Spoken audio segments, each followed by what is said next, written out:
Welcome back, denizens of the Omniverse, for one hell of a Saturday. Today, we got a brand new Helluva Boss short, and this is one I am really excited for. After we got a couple of the little teases and previews that were floated around on social media, I am very excited to check this one out. If this is also your first time watching this episode, make sure you don't do it with me talking over top of it. I'm going to have a link down in the description below to the original video. Go over there, watch it, show some love, then come back over here and watch my reaction. For everybody who's already seen it, I hope you enjoy the reaction. If you do, please leave a like, drop a comment, subscribe if you're not already, because we will be covering all things Helluverse for the foreseeable future. That all said and out of the way, let's get ready to hop into Mission Whacked Off. Here we go.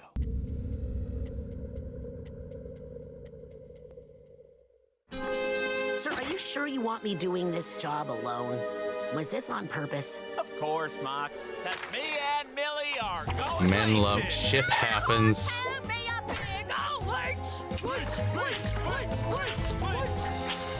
I love them so much. I'm so glad they've expanded upon their friendship and whatnot, because it makes something like that, I think, hit so much more strongly in that way, like especially after Ghost Fuckers and everything like that, you know, and then them going off on this little fishing trip, or sorry, leeching trip. But let's go back real quick, because unlike previous shorts, we didn't have that like lingering quiet moment with the dossier there. So let's take it a little bit back so we can actually read this thing. Mamma mia, marinara heist tied to local mob. Oh my God. All right, who's our target? Paulie Pisano, aka the Gabagool Tool. Caldwell, New Jersey. Mobster son of famous mafia crime boss Luigi Pisano. Little schmuck whacked me after I caught him skimming our inventory. He has no part in this family, and I want him gone and out of the boss's hair for good. All right, and then I wanted to see what was on his hat? Men love me, leeches fear me. And their boat is the Ship Happens. There we go. Okay. You disobeyed me. You disrespected me. And now one of my most trusted confidants is dead. I don't know where I went wrong. God, this is gonna get so personal. You gotta believe me. I did what I had to do. For you. For this family. Don't give me that shit, Paulie. You never gave a fettuccine fuck about this family. I give you everything, and this is what I get in return. Get out of my sight. Fuck! Fuck! Oh, great scary angel on the wall. I'm Catholic or something. I'm beseeching you and all that junk. I needs to be free of my father.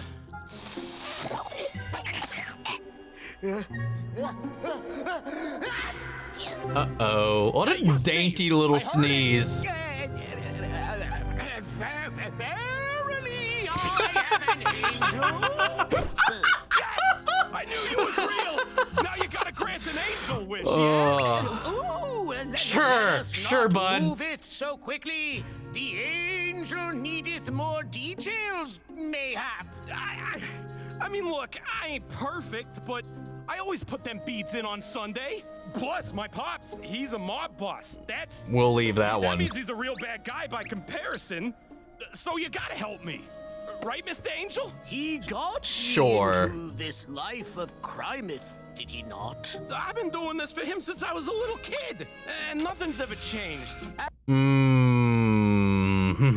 I told you this was going to get real personal.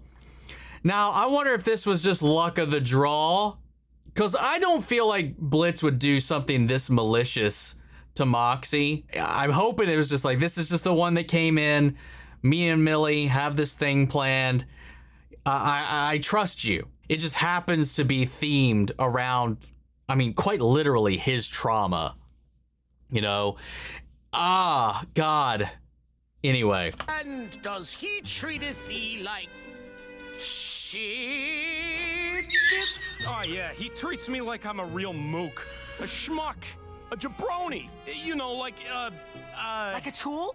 Like you're nothing more than an instrument of his own twisted desire? Oh, yeah, something like that. I mean, look, you're an angel, right? I'm sure you know what it's like. After all, You have no your dad's the idea. big man too. Very well. I will help ye. Not gonna lie though, like this is low key, kind of evidence for Blitz not giving him solo missions, because he's trying to now help the target. First of all, beeth there any fellow whom ye are sure your father holds no control over? The Mortadella family. Oh my And God. good news, The I already been Mortadella talking to family. 'em. Good. We shall have them help He's ye wait, disappear. did I hear that right? Hold on.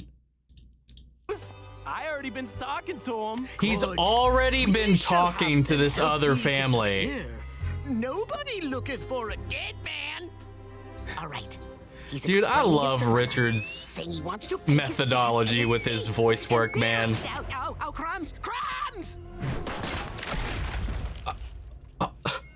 What the fuck was that? Those guys were supposed to help ye faketh your death. Ye weren't supposed to really get yourself murdered. I know that. What do you think? I'm a goddamn maroon? I told them an angel sent me and that they'd be meeting the angel soon, and they just fucking lost it. Well, Okay, no go. shit. You basically, in no short words, told them, hey, man, you're gonna die. What did you think? Plus, coming in there talking like, you don't come up there with that up front. No wonder that went sideways. This guy's kind of an idiot. I mean, to be fair, he's cheating on, he like with the mob family, with his father and all that, skimming money off the top. Apparently already had conversations with this rival family, probably who he was selling it all to. What if he's just the bad guy at the end of all of this? Okay, we can still salvage this. We needed a fake passport and a way out of the country. My boy, the Mortadella family wants your head, and I've made them an offer. I'm giving them all the head they could ever want. Phrasing. What? Oh, Holy, my son, the seed of my salami. I know I've been hard on you. the seed but of my because I salami. needed you to be ready for the day that is about to come. Listen to me, boy. I love you more than anything in this Aw. world. Family is everything. I know you've never understood that, but I need you to now. Take care of your mother for me. Well, okay then. How it should have been. Oh, this is great. Hey, Angel Guy. Oh. You hear that shit? My old man's gonna be out of the way soon. I'm gonna be running the show. Ye are Oh, did you supposed see? to be- Did you see how his attitude completely flipped right there? He's like, "Oh shit, I don't got nothing to worry about. He's gonna be gone. I'm gonna be in charge." Damn. So not only did I mean, like, obviously by this point I get. Hold on, let's just see how it plays out. running away from a life of crime. We made it an angel deal. Ah, we never said anything like that. I thought I was just laying low while you whacked him off. Sleep with him till he smells like the fish, you know, get killed. We have angered the angel.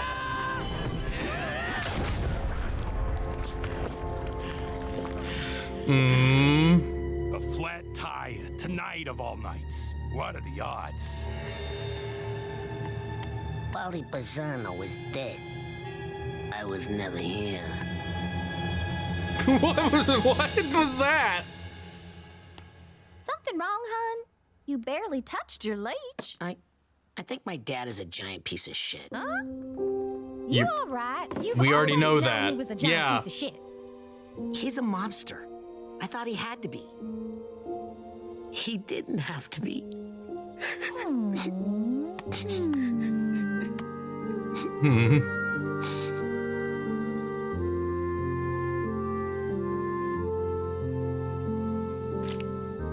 You know, that does look really good, though. No. Well, shit, damn. Holy hell, coming for the heart right there at the tail end. That is fucking good leech. Really? I know you're usually not too big on leech. You know, I'm usually not. But if you made this again, I wouldn't be upset. Is this the trophy leech? Nah, I'm eating trophy leech. The Save one I that gave for you was a little herself. leaner. Blitz caught that one. Really? Aww. He gave it to you. For you, actually. He said if you didn't think that was good leech, you were a lost cause. No, I'm a believer. I'm a believer. I knew you were going for it. Maybe later. God, I love these two so much. Aww. Cute. I really enjoyed this one, man. Holy hell, though, did they come in swinging with that gut punch there at the end. Holy crap, man. Going back to like what I was talking about earlier is like about the whole Blitz thing. I don't know.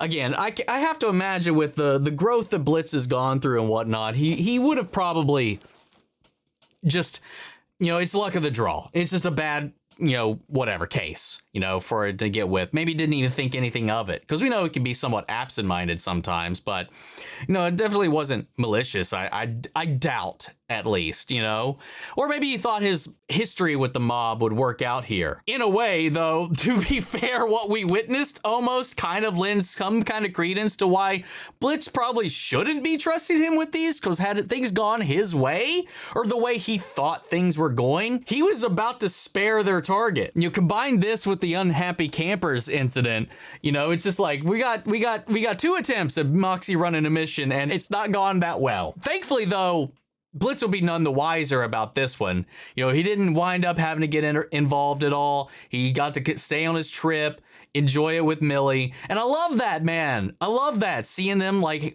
taking these little trips off together, being friends outside of work, and seeing those relationships kind of evolve, especially after stuff like Ghost Fuckers, man. But then like to bring this back to Moxie, I think like us, like going in and seeing this too, with the information at hand, like Moxie, and I think almost me to a point, I was like, I felt like just kind of knowing how the show's going to kind of play out and stuff like that there was going to be like a twist or something along these lines, or something, because of what this was and what he was seeing, this kid and his mob father. And he started to project. This guy was just looking for an out when he started praying to this angel, when he turns to the desperate. Like, it's not like he said, he's not religious, he's not whatever. It was like, but he's Catholic or something, like whatever the hell he said. In this moment of desperation, he tries to plead his case and get some help, because it's just the only way out. That's all he's looking for here. But Moxie falls prey to this because he just sees his situation. He gets blinded by that and starts projecting. And this guy just yeses along for it because he thinks he's talking to an angel, and this angel's going to help him if he just, does what he does.